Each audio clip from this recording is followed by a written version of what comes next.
मेरी आंखों के सामने हजारों की तादाद में मौजूद गागरिया गांव के और उसके आसपास एतराफ के जो जिम्मेदारान हैं, मैं आप सबकी मौजूदगी को सलाम करता हूं।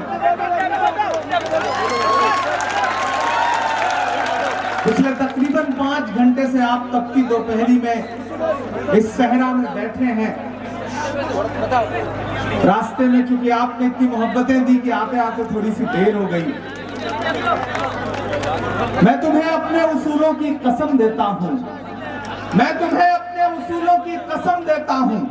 मुझको मजहब के तराजू में न तौला जाए, मैंने इंसान ही रहने की कसम खाई है। मुझको हिंदू या मुसलमान न समझा जाए। गागरिया वालों, यहां बैठे हुए आपके चहेते उम्मीदवार उम्मीदाराम बेनीवाल जी, बायतू के विधायक और आपके हर दिल अजीज नेता हरीश चौधरी जी, फतेह खान साहब, हम सबके सरपरस्त हुसैन फकीर साहब, हमारे बीच में मौजूद मदरसा बोर्ड के चेयरमैन राजस्थान के एमडी चौबदार साहब, इकबाल साहब, और स्टेज पे बहुत भीड़ है, मैं सबका नाम ले नहीं सकता। मुझे तो आके आज ये अच्छा लग रहा है कि मैं कई सूबों में जितना भाजपा की रैलियों में सामने भीड़ देखता हूं, उतना तो यहाँ स्टेज पर लोग बैठे हुए हैं। ये कमाल है बाड़मेर और जैसलमेर का। पहली बार आपके दयारे मोहब्बत में आया हूं। पिछले दिनों पटौदी एक हरीश भाई के चुनाव प्रचार में आया था, वो भी एक अलग इत्तेफाक था, और आज ये एक अलग इत्तेफाक है कि वो दोनों लोग यहाँ पे साथ बैठे हुए हैं। ये है मोहब्बत, ये मोहब्बत कायम रहे, इसकी दुआ करते हैं। गागरिया वालों, कुछ देर आपके सामने हूं, थोड़ी सी आपसे गुफ्तगू करना चाहता हूं। मुझे खुशी है कि इस भीड़ में मेरी नई नस्लें बैठी हैं, तो मैं ऐसे तमाम अपने बुजुर्गों को भी देख रहा हूं, हम जिनकी पेशानी की झुर्रियों में पिछले 25-50 सालों का माजी भी देखते हैं। मैं उनसे थोड़ी देर गुफ्तगू करना चाहता हूं। आने वाली 26 तारीख को आपको अपने घरों से बाहर निकलना है, ईवीएम की कतारों में लगना है, बूथ पर जाना है, और न सिर्फ बाड़मेर जैसलमेर के मुस्तकबिल का फैसला करना है, बल्कि हिंदुस्तान के मुस्तकबिल का फैसला करना है।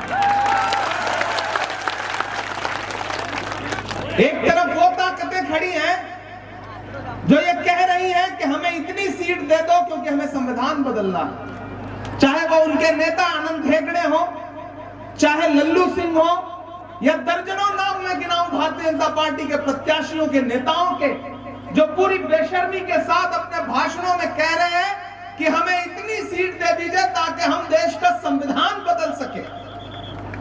और प्रधानमंत्री जी और गृह मंत्री चुप होकर के अपने नेताओं के बयान सुन रहे हैं और खामोश है। मैं प्रधानमंत्री जी से पूछना चाहता हूं कि आखिर आपके नेता ये बयान क्यों दे रहे हैं कि उन्हें संविधान बदलना है? वो संविधान जिसमें महात्मा गांधी के उसूल लिखे हुए हैं, वो संविधान जिसमें पंडित जवाहरलाल नेहरू के ख्वाबों की ताबीर है, वो संविधान जिसमें मौलाना आजाद की ख्वाब शामिल हैं, वो संविधान जिसे डॉक्टर बाबा साहब अंबेडकर ने अपने पसीने से लिखा। आप उस संविधान को बदल देना चाहते हैं। आखिर क्यों बदल देना चाहते हैं? आप इस देश के लोगों का मुस्तकबिल नहीं बदलना चाहते, आप बेरोजगारी नहीं खत्म करना चाहते, आप महंगाई नहीं खत्म करना चाहते, आप मुल्क से नफरत का माहौल नहीं बदलना चाहते, संविधान बदलना चाहते। क्यों बदलना चाहते हैं? मेरे भाई गागरिया वालों, आपको बहुत समझदारी और बहुत सियासी बेदारी से काम लेना। आपके यहां लड़ाई दो तरह की है, एक तरफ रील वाले नेता हैं, एक तरफ रियल वाले नेता हैं। बड़ी कड़वी बात कह रहा हूं, जितना मैंने आपके इस लोकसभा को जाना समझा है, एक तरफ हवा में चुनाव लड़ा जा रहा है, सोशल मीडिया पर रील बनाई जा रही है, लेकिन जो आपके मुद्दों पर रियल में लड़ना चाहते हैं वो लोग यहां बैठे हैं। हरीश चौधरी यहां बैठे हैं, फतेह खान यहां बैठे हैं, उम्मीदाराम बेनीवाल यहां बैठे हैं। अब आपको फैसला करना है कि हवाई चुनाव लड़वाना है या फिर जमीनी सच्चाई के साथ चलना है। वो जो हवा में उड़ रहे हैं, बड़ी बड़ी बातें कर रहे हैं, आपको पता है उनके कितने रंग हैं, कितना चोला बदलते हैं। आपके बीच में आते हैं तो ऐसा आदाब करते हैं कि लगता है कि झुक करके कमर टूट जाएगी, लेकिन जब वहां जाते हैं तो आपके बारे में कैसी बातें करते हैं शायद आपको नहीं पता होगा। अभी पिछले दिनों तो आपने धोखा खाया ना, बना के विधायक भेजा, उसके बाद क्या हुआ? वो जो चिट्ठी से मुख्यमंत्री बने हैं, पर्ची से, उनके साथ खड़े होकर फोटो खिंचवा रहे थे कि नहीं खिंचवा रहे थे? तो आपको ये बात समझनी पड़ेगी कि किसी का जलवे रंगीन तखय्युलात में है, चराग बन के कोई जिंदगी की रात में है। बहुत बुलंद फजा में तेरी पतंग सही, हमें पता है तेरी डोर किसके हाथ में है। हमें ये बात समझनी पड़ेगी, ये बात हमें समझनी पड़ेगी कागरिया वालों, बाड़मेर वालों, जैसलमेर वालों, कि ये चुनाव बहुत अहम चुनाव है। मैं देश की पार्लियामेंट में बैठता हूं, मैंने देखा है इस सरकार के इरादे कैसे हैं। इनके इरादे अच्छे नहीं है, इनके मंसूबे अच्छे नहीं है। ये सिर्फ झूठ बोलते हैं, और प्रधानमंत्री जी ने तो झूठ बोलने में पीएचडी कर रखी है। उनसे बड़ा और सलीके का अदाकारी करने वाला कोई इंसान नहीं मिलेगा। अमिताभ बच्चन तो बहुत पीछे हैं नरेंद्र मोदी जी से, कलाकारी के मामले में, अदाकारी के मामले में। भावुक हो जाएंगे, यहां खड़े होंगे तो यहां की बात करेंगे, जोड़ेंगे कश्मीर से, फिर किसी दूसरी जगह खड़े होंगे तो ऐसी बात करेंगे कि लगेगा कि प्रधानमंत्री की भाषा ऐसी होनी चाहिए, उसकी गरिमा और उसकी मर्यादा का रत्ती भर ख्याल नहीं रखेंगे। वो पिछले दिनों पार्लियामेंट में खड़े थे, भाषण दे रहे थे, तो बड़ा भावुक हो गए। तो हमसे एक पत्रकार ने कहा कि इमरान साहब आप तो शायर हैं, आज तो प्रधानमंत्री जी भावुक हो गए थे, आप क्या कहेंगे? हमने कहा वो किसी का शेर है कि वो अब तिजारती पहलू निकाल लेता है, मैं कुछ कहूं तो तराजू निकाल लेता है, मैं इसलिए भी तेरे फन की कद्र करता हूं, तो झूठ बोल के आंसू निकाल लेता है। ये हुनर आता है उनको। लेकिन जैसलमेर वालों, बाड़मेर वालों, आपसे हजारों किलोमीटर दूर से चल करके यहां अपना दामन फैला के आपसे ये कहने आया हूं कि ये लड़ाई बहुत बड़ी है, और जब लड़ाई बड़ी हो तो छोटी छोटी चीजें नजरअंदाज करिए, बड़े मकसद पर अपनी नजर रखिए। इस बार लड़ाई हिंदुस्तान के आईन को बचाने की है, संविधान को बचाने की है, जमहूरियत को बचाने की है। यह चुनाव तजुर्बा करने का चुनाव नहीं है। 4 महीने पहले कर लिया तजुर्बा आपने, जो करना था कर लिया। आपको नए झंडे पकड़ना अच्छा भी लगता है, मुझे पता है, आप ही का तो हूं ना मैं, आपके दिल के जज्बात समझता हूं। लेकिन इस वक्त एक्सपेरिमेंट का नहीं है। एक तरफ वो इंसान खड़ा है जो इस देश में एक नारा लगा रहा है कि नफरत छोड़ो, भारत जोड़ो।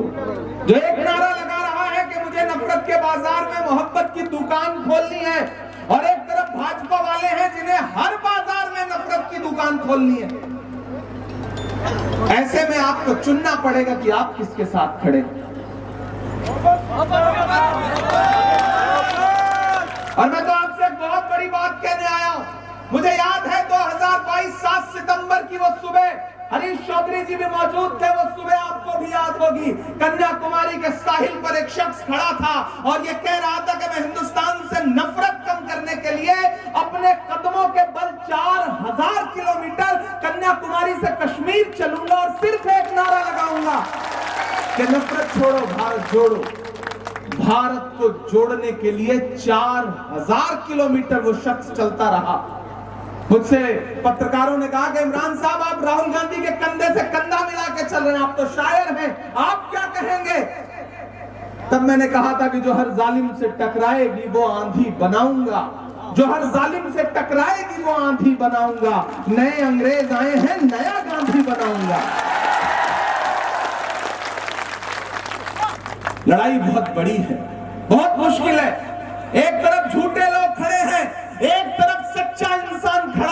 नाम राहुल गांधी है और हम सारे लोग उसके सिपाही बनकर के आज आपके बीच में खड़े हैं।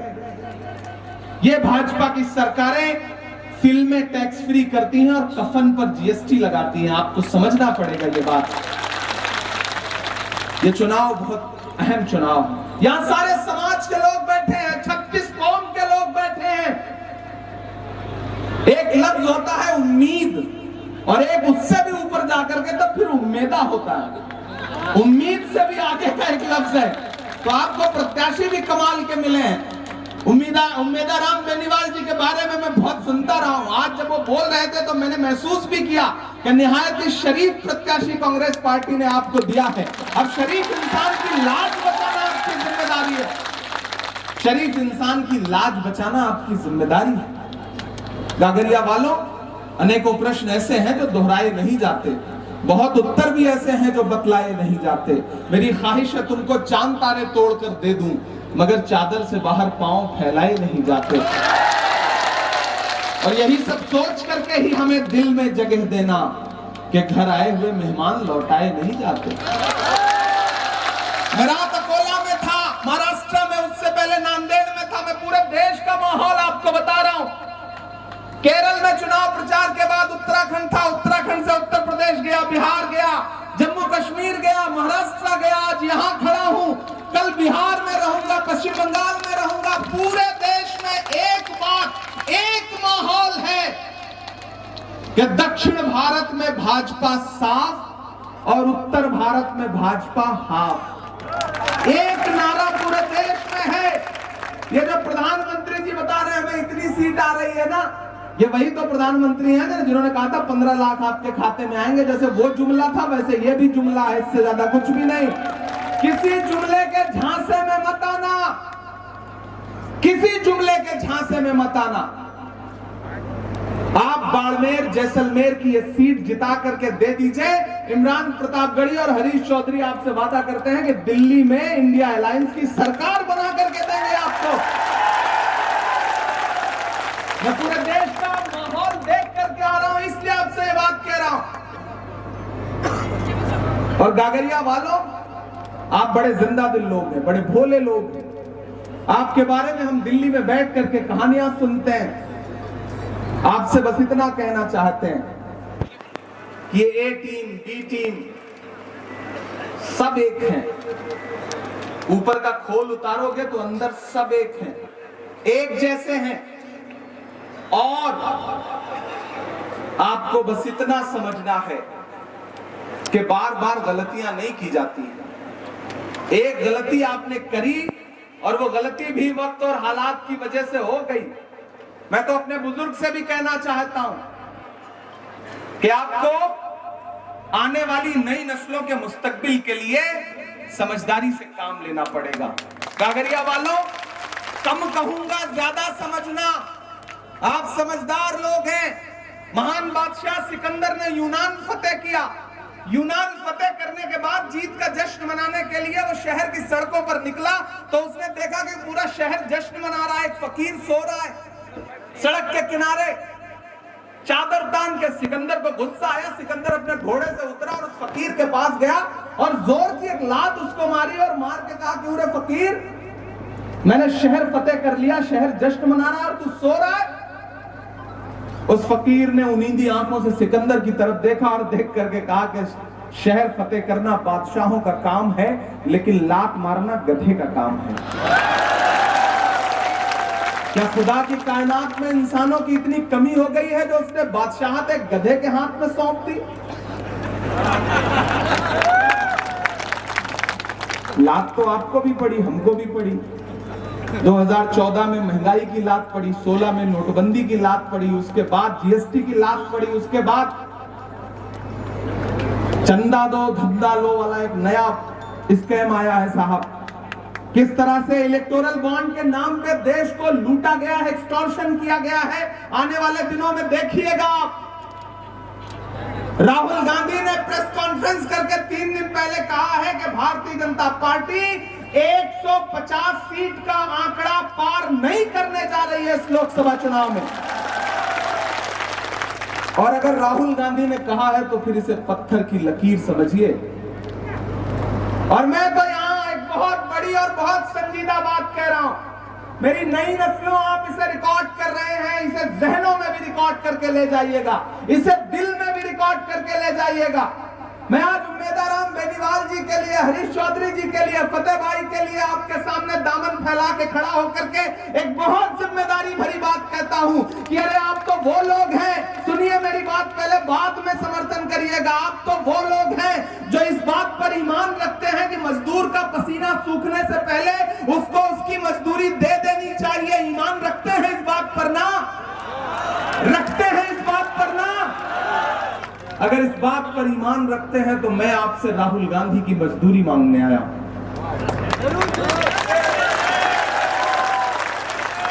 4000 किलोमीटर अपने पैर के छालों की परवाह किए बगैर, पसीने से लथपथ एक टी शर्ट, एक ट्राउजर में एक शख्स चला कन्याकुमारी से कश्मीर तक। अभी उसका पसीना सूखा नहीं है, मैं उसके पसीने की मजदूरी मांगने के लिए यहां पर आया हूं।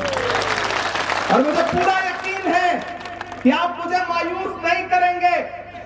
उम्मेदाराम बेनीवाल को दिया गया आपका एक एक वोट सिर्फ इनको नहीं मिलेगा, मोहब्बत के उस मसीहा को मिलेगा जिसका नाम राहुल गांधी है। आपका उम्मेदाराम जी को दिया गया एक एक वोट बाबा साहब अंबेडकर के सच्चे अनुयायी मल्लिकार्जुन खड़गे जी को मिलेगा। आपका दिया गया एक एक वोट प्रियंका गांधी जी को मिलेगा, सोनिया गांधी जी को मिलेगा। आपका उम्मेदाराम जी को दिया गया एक एक वोट हरीश चौधरी को मजबूत करेगा, फतेह खान जी को मजबूत करेगा। और उम्मेदाराम बेनीवाल जी को दिया गया आपका एक एक वोट इमरान प्रतापगढ़ी पर आपका पर्सनल एहसान होगा। और आज मैं आया इसलिए, चुनाव प्रचार खत्म होने से एक दिन पहले, मैं सिर्फ चुनाव प्रचार में आपसे गुफ्तगू करने नहीं आया, मैं तो उम्मेदाराम जी का हाथ पकड़ के इन्हें पार्लियामेंट ले जाने आया हूं। और ये कहने आया हूं कि उम्मेदाराम जी आप चलिए, आप लोकसभा में बैठिएगा, मैं राज्यसभा में बैठता हूं, दोनों भाई मिल करके बाड़मेर और जैसलमेर के मुद्दों पर लड़ेंगे। आप लोकसभा में आवाज उठाना, मैं राज्यसभा में आवाज उठाऊंगा। इधर यहां असेंबली में अकेले सब पर भारी पड़ने के लिए हरीश चौधरी साहब बैठे हुए हैं। तो मेरे भाई, बस एक बात कहूंगा कि ये तकसीम होने का वक्त नहीं है, बंटने का वक्त नहीं है। कोई कितनी भी अपीलें करे, कोई कितने भी वीडियोस जारी करे, आप उनसे कहिए कि आपका एहतराम अपनी जगह, आपकी इज्जत अपनी जगह, आपकी पगड़ी सर माथे पर, लेकिन इस बार लड़ाई हिंदुस्तान के आईन को बचाने की है, लोकल मुद्दों की नहीं है। और मैं तो अपने बड़ों से भी कहना चाहता हूं, कोई समझाए मुझे ये है सियासत कैसी, कोई समझाए मुझे ये है सियासत कैसी, आने वाली नई नस्लों से बगावत कैसी। घर की दीवार में खुद तुमने किया है सुराख, अब कोई झांक रहा है तो शिकायत कैसी। आज जो ये मौका आया है, इसमें गलतियां कहां हुई हैं? गलतियां सुधारी जाती हैं, उन्हें और बढ़ाया नहीं जाता है। मेरी उम्र बहुत कम है, मैं अपने बड़ों के लिए बेटे की तरह हूं, आपके लिए भाई की तरह हूं। महज 34 साल की उम्र में हिंदुस्तान की सबसे बड़ी पंचायत में राज्यसभा में बैठता हूं। मेरी उम्र भले कम हो, लेकिन मेरी आंखों ने मंजर बहुत सारे देखे हैं। तो इसलिए आपसे कहना चाहता हूं कि ये बंटने का वक्त नहीं है। आप अगर सेब खाने के चक्कर में आए तो जन्नत से भी निकाले जाओगे, याद रखना। इस चक्कर में मत आना, क्योंकि आप एक लुकमा खाओगे, फायदा किसको होगा? यहां वोट दोगे, वहां दिल्ली में जो ताकतें बैठी हैं उनको फायदा होगा। याद रखना इस बात। न्याय पत्र है जो कांग्रेस पार्टी का घोषणा पत्र है। मैं इस कमेटी का मेंबर हूं, सबसे कम उम्र का मैनिफेस्टो कमेटी का मेंबर हूं। और हमने, पी चिदंबरम जी ने, शशि थरूर ने, जयराम रमेश जी ने, इन सब ने मिल करके हम लोगों ने जो मैनिफेस्टो बनाया है वो मैं आपके बीच में लेकर आया हूं। जानते हैं ये मैनिफेस्टो क्या कह रहा है? ये मैनिफेस्टो कह रहा है नौजवानों कि जैसे ही कांग्रेस पार्टी की सरकार बनेगी, सेंट्रल गवर्नमेंट की तरफ से 30 लाख नौकरियां एक साथ निकाली जाएंगी, पद भरे जाएंगे। ये मैनिफेस्टो कह रहा है कि 25 साल तक के वो नौजवान जो डिग्री लेकर के डिप्लोमा लेके घूम रहे हैं, नौकरी नहीं है, उनको 1 लाख रुपए हर साल बेरोजगारी भत्ता दिया जाएगा। और अगर मेरी आवाज मेरी माओ बहनों तक पहुंच रही हो तो सबसे बड़ा ऐलान तो उनके लिए है। कांग्रेस पार्टी कह रही है कि जैसे ही हमारी सरकार बनेगी, हर गरीब औरत के लिए, हर गरीब महिला के लिए हर साल 1 लाख रुपए डायरेक्ट उनके अकाउंट में दिया जाएगा। कांग्रेस ये नहीं कह रही है कि महिला हिंदू हो, मुसलमान हो, गरीब सिख हो, ईसाई हो, बस गरीब हो और भारत की महिला हो, उसको 1 लाख रुपए। मैं आखिर में एक नज्म सुना करके आपसे विदा लेता हूं। आप बहुत अच्छे लोग हैं, बहुत मोहब्बत से सुन रहे हैं। आप मुझको मेरी शायरी की वजह से जानते हैं। ये जो मैनिफेस्टो है इसका नाम है न्याय पत्र। आप अगर थक गए हो तो अगले 3 मिनट पूरे जोश के साथ मुझे नजर आइए।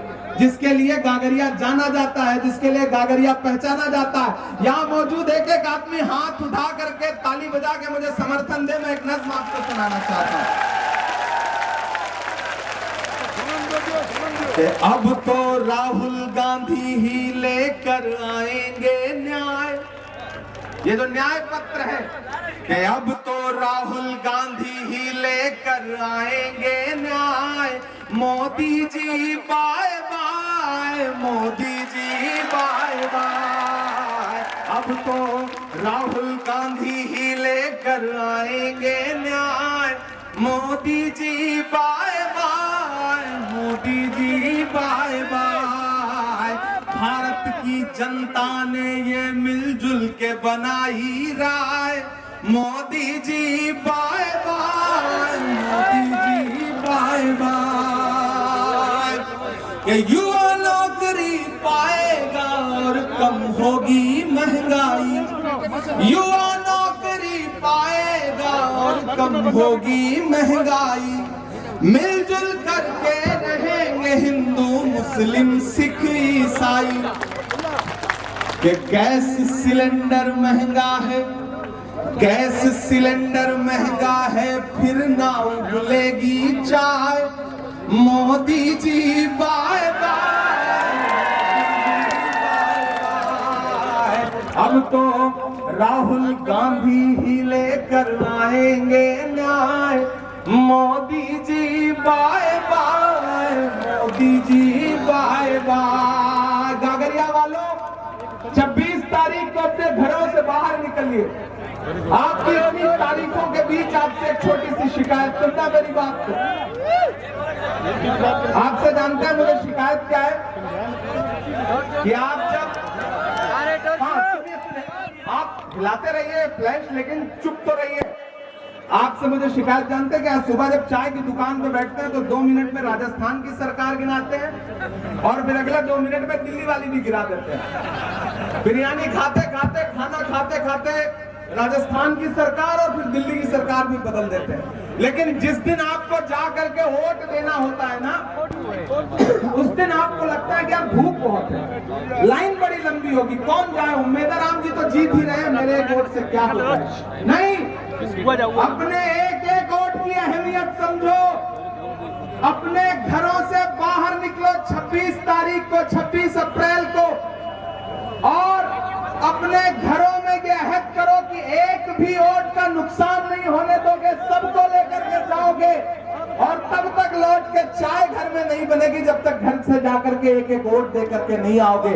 क्योंकि इस बार मकसद और लड़ाई दोनों संविधान बचाने की है, जमहूरियत बचाने की है। मेरे आने को जाया मत होने दीजिएगा, नहीं होने दीजिएगा ना। मुझे मायूस तो नहीं करिएगा, मुझे मायूस तो नहीं करिएगा ना। 4 जून को रिजल्ट आएगा। आपकी दुआ रही तो दिल्ली में सरकार भी बनेगी और यहाँ आपका मेंबर आप पार्लियामेंट भी बनेगा। उसके बाद फिर गागरिया आऊंगा आपका शुक्रिया अदा करने के लिए, आपकी मोहब्बतों का कर्ज उतारने के लिए। बहुत गर्मी है, आप इस तपती दोपहरी में भी यहाँ खड़े रहे। नया पाने की चाहत में पुराना छूट जाता है। तुझे अपनाऊं तो मुझसे जमाना रूठ जाता है। मोहब्बत पढ़ने लिखने में बहुत आसान है, लेकिन मोहब्बत को निभाने में पसीना छूट जाता है।